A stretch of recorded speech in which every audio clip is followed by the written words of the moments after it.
Bonjour Marlon.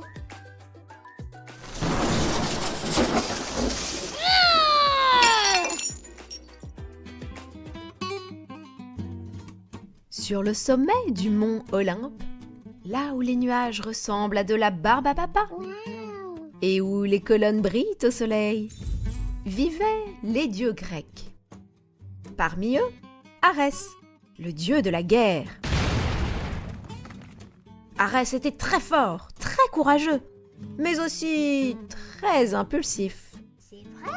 Quand quelque chose l'énervait, il frappait du pied, faisait claquer son épée et criait. Par la foudre de l'Olympe. Un jour, Arès se réveilla de très bonne humeur. Il voulait aller s'entraîner au combat. Mais quand il ouvrit son coffre, Mon casque! cria-t-il. Son magnifique casque rouge et doré avait disparu. Arès devint tout rouge. Sa respiration s'accéléra. Sa mâchoire se contracta. Ses poings se serrèrent. Il bouillonna. On me l'a volé! Rugit-il. Les colonnes tremblèrent. Les oiseaux s'envolèrent. Les chats firent des bonds apeurés. Arès attrapa sa lance. Je vais fouiller tout l'Olympe et si je trouve le voleur, gare à lui. À ce moment-là, une voix calme se fit entendre derrière lui. Peut-être devrais-tu réfléchir avant de partir à l'assaut. C'était Athéna, Vraiment? la déesse de la sagesse. Elle portait son casque argenté et sa petite chouette était délicatement posée sur son épaule. Réfléchir? Grogna Arès, On m'a volé mon casque. Justement, répondit Athéna. quand on agit trop vite, on fait souvent des erreurs. Arès croisa les bras en signe de protestation. Moi, je préfère agir. Athéna sourit. Très bien. Alors faisons un jeu. Tu utilises ta force et moi ma stratégie. Oui. Voyons qui de nous deux trouvera le casque. Arès accepta immédiatement. Quelle sotte, cette Athéna! Le défier? Lui? Le plus fort? Le plus intimidant? Le plus rageur? Le pari était gagné d'avance. Très bien. Le premier qui le trouve gagne. Et il partit en courant, sans un dernier regard pour Athéna. Elle le regarda filer à la vitesse de la lumière et ne put s'empêcher de rire devant cette fusée de colère. Non loin de là, Arès aperçut soudain Hermès, le messager des dieux, qui courait dans le couloir. « Arrête-toi » Cria Arès. Hermès sursauta. Plaît-il Quoi Comment? Tu as volé mon casque, rends-le-moi, tout de suite. Hermès cligna des yeux. Moi mais enfin, je livre des messages, je n'ai rien fait, moi. Arès n'écoutait déjà plus. Il se mit à courir derrière Hermès dans tout le palais. Ils traversèrent la salle des nuages, la cuisine de Héra et même le jardin des pommes dorées. Finalement, Hermès grimpa sur une statue pour échapper à Arès, Je n'ai jamais vu ton casque. dit-il. Arès soupira. Bon, entendu, peut-être que ce n'était pas toi, mais méfie-toi quand même, hein. Hermès descendit de sa statue et fila en courant de peur qu'Arès ne perde son calme à nouveau. Pendant ce temps, Athéna réfléchissait. Elle regarda autour d'elle. Si quelqu'un a pris le casque d'Arès, il doit être fort. Et le casque étant doré, je devrais le voir de loin. Elle remarqua alors des traces de poussière dorée sur le sol. Intéressant. Les traces menaient vers les écuries célestes. Athéna s'y rendit calmement. Arès, de son côté, continuait de chercher son casque, les bras croisés, débordant de colère. Il marmonnait. On m'a volé mon casque et personne ne m'aide, c'est scandaleux. Soudain, il aperçut quelqu'un assis sur une pierre dorée. C'était Apollon, le dieu du chant et de la musique. Il tenait sa grande lyre brillante et répétait une chanson.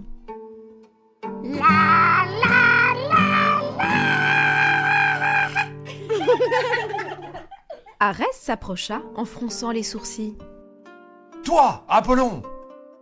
Apollon sourit. Arès, tu arrives juste à temps pour mon nouveau morceau. Arès pointa sa lance. Tu as volé mon casque, rends-le-moi tout de suite! Apollon ouvrit grand les yeux. Pas du tout. Mais écoute plutôt ma chanson héroïque sur Arès.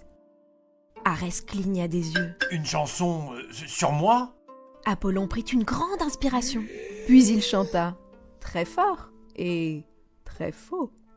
Arès, le terrible guerrier. La note était tellement fausse que les colonnes vibrèrent. Un oiseau tomba d'un arbre. Il se mit à pleuvoir. Apollon continua. Il crie tout le temps. Arès grimaça. Aïe, mes oreilles! Mais Apollon chantait encore plus fort. Et parfois, il boude comme un petit enfant. Arès devint tout rouge. Arrête, pitié! Mais Apollon, très inspiré, monta encore dans les aigus. Arès! Arès lâcha sa lance et se boucha les oreilles. C'est une attaque sonore! Je préfère affronter un dragon. Il partit en courant. Apollon continua de chanter fièrement, persuadé d'avoir fait un concert magnifique. Arès courait toujours pour échapper au terrible concert.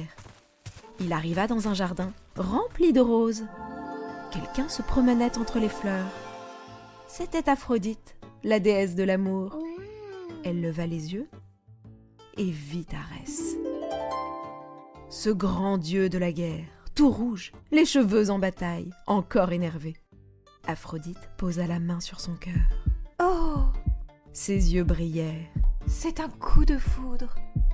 Elle soupira. Oh, il est magnifique. Et tellement en colère. Arès s'approcha. Aphrodite, où est mon casque? Je sais que tu l'as vu. Mais Aphrodite ne répondit pas. Elle s'approcha lentement. Arès, Oui? tu es splendide. Arès cligna des yeux. Hein? Aphrodite continua d'avancer. J'ai soudain très envie de Elle ouvrit les bras. t'embrasser. Arès fit un pas en arrière. De quoi? Aphrodite avança encore. Juste un petit baiser. Arès recula encore, terrifié. Ah non, non, non, non, non, non, non, merci. Aphrodite continua. Un tout petit. Arès paniqua. Au secours! Il se mit à courir. Aphrodite le poursuivit dans le jardin.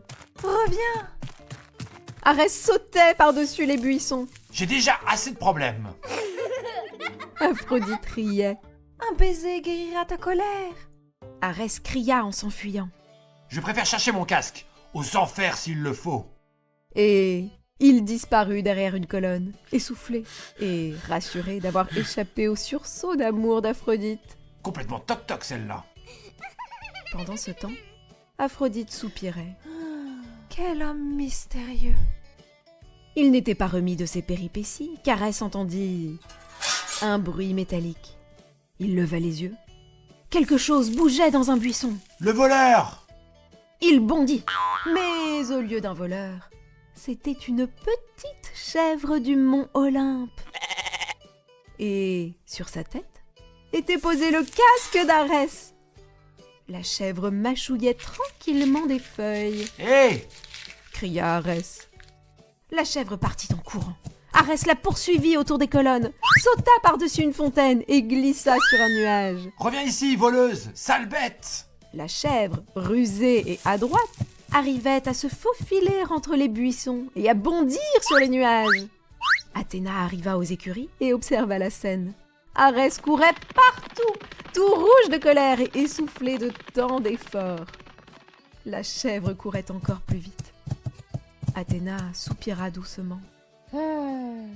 Arès, arrête de courir. Jamais!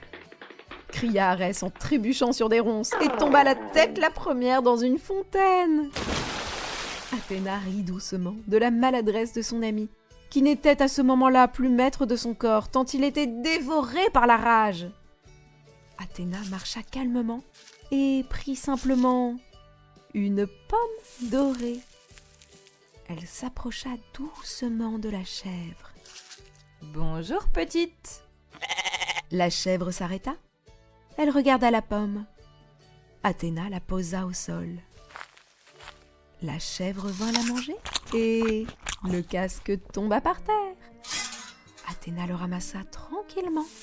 Arès arriva essoufflé. Je l'avais presque attrapé. Athéna lui tendit le casque. Le voici. Arès cligna des yeux. Comment as-tu fait? En réfléchissant. Arès se gratta la tête. Donc courir partout et crier, ce n'est pas toujours la meilleure solution? Athéna sourit. Parfois, la force est utile. Mais la sagesse aide à choisir quand l'utiliser. Arès mit son casque. Peut-être que je devrais apprendre un peu de stratégie. Athéna hocha la tête. Et moi, peut-être un peu plus d'énergie. Arès sourit. On s'entraîne ensemble demain? Avec plaisir. Et ce soir-là, sur le mont Olympe, les dieux entendirent quelque chose d'étrange. Arès réfléchissait avant de crier. Enfin, la plupart du temps.